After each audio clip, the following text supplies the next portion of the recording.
कि आप क्या समझाना चाहते हो?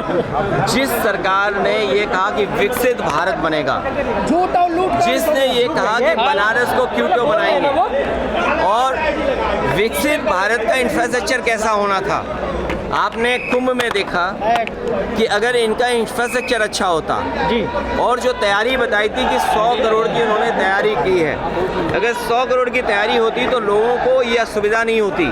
लोगों की जान गई है, लोग बड़े पैमाने पर परेशान हुए हैं। जाम में न केवल श्रद्धालु लोग और जो लोग आए थे दर्शन के लिए वो परेशान हुए, बल्कि आम जनता भी परेशान हुई है। लोगों की जान गई है। जो सरकार लगातार दावा कर रही है वो अभी तक ये नहीं बता पा रही कि जान कितनों की गई है।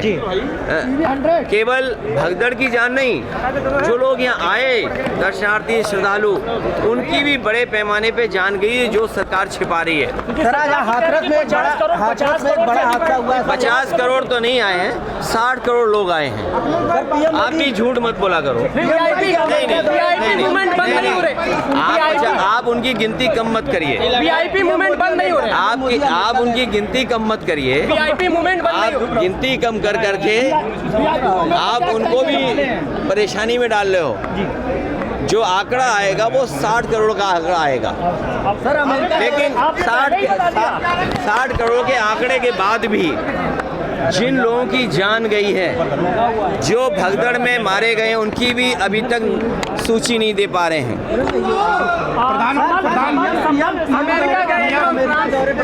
महत्वपूर्ण मुद्दों पर चर्चा हुई है। ये तो अच्छी बात है, अमेरिका जाना चाहिए और अमेरिका जाना चाहिए। अमेरिका से व्यापार ऐसा लाएं जिससे हमारे लोगों की खुशहाली हो। हम अपना बाजार अमेरिका को न दे दें। व्यापार आए लेकिन हम अपना बाजार अमेरिका को न दे दें। और मैंने तो लोकसभा में भी कहा था कि पिछली बार प्रधानमंत्री जी हीरा लेके गए थे, इस बार कम से कम सोने की चेन ले जाते और भारत मजबूत हो। हम आप सब चाहते हैं हिंदुस्तान ताकतवर हो। हिंदुस्तान जब ताकतवर होगा, हमारे नागरिक अगर कानून तोड़ करके गए तो ये किसकी नाकामी है? क्या यही विकसित भारत का सपना है कि लोगों को नौकरी रोजगार यहाँ नहीं मिल रहा है, वो मजबूरी में जा रहे हैं वहाँ पर, और इनकी सरकार में दलाल पैसे लेकर के भेज रहे हैं, जिसमें पंजाब है, गुजरात है। और अगर सूची निकालोगे आप तो सबसे ज़्यादा इस तरह भारत से जाने वाले लोगों में गुजरात के लोग ज़्यादा होंगे। भारत इतना मजबूत हो, हमारा देश इतना मजबूत हो कि कोई भी देश हमारे नागरिकों को बेड़ियां और हथकड़ी लगा करके ना भेजे। और फिर अमृत काल में अमृतसर उतारना, ये कहीं ना कहीं भारत को और हिंदुस्तान को नीचा दिखाने की कोशिश थी। अमृत काल में अमृतसर में उतारना बेड़ियों के साथ और हथकड़ियों के साथ, ये हमारे भारत की और हिंदुस्तान के नीचा दिखाने की कोशिश हुई है। इसलिए मैंने कहा व्यापार हो, व्यापार मजबूत हो, लेकिन भारत सरकार अपना बाजार उनके हवाले न कर दे। हाथरस में एक ही परिवार के 4 लोगों की, देखिए ये कोई नीलगाय की वजह से, ये ऐसा है, नीलगाय की वजह से ऐसा है, जानवरों से कोई पहली बार जान नहीं गई है।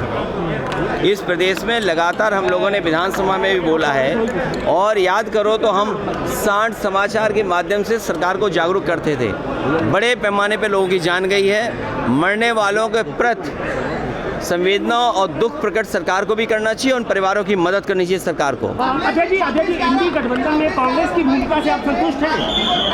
अभी भूमिकाएं सभी दलों की और बढ़ेंगी। संतुष्ट हैं कांग्रेस से? भाई आप बहुत सवाल उठ रहे हैं।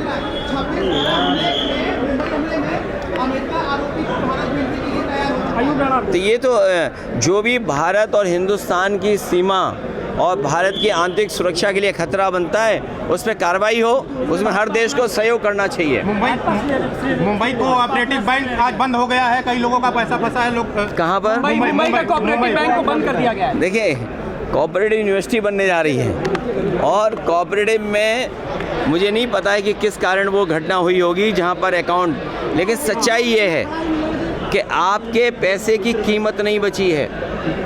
जो लोग अगर रिबेट भी दे रहे हैं या आपके 12 लाख पर कर रहे हैं, तो बताओ महंगाई क्या है। अगर महंगाई कम कर देते तो शायद सबको लाभ मिलता, और आपसे बेहतर कौन जानेगा, कोविड के बाद इनमें से किसी का वेतन नहीं बढ़ा है।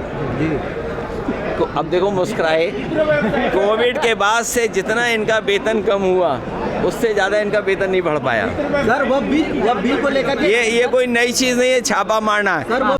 हमसे जुड़े रहने के लिए हमारे YouTube चैनल को सब्सक्राइब करें और नई वीडियो की नोटिफिकेशन के लिए बेल आइकॉन को दबाएं। अगर आप ये वीडियो Facebook पर देख रहे हैं तो लाइक जरूर करें और ज्यादा से ज्यादा शेयर करें। धन्यवाद।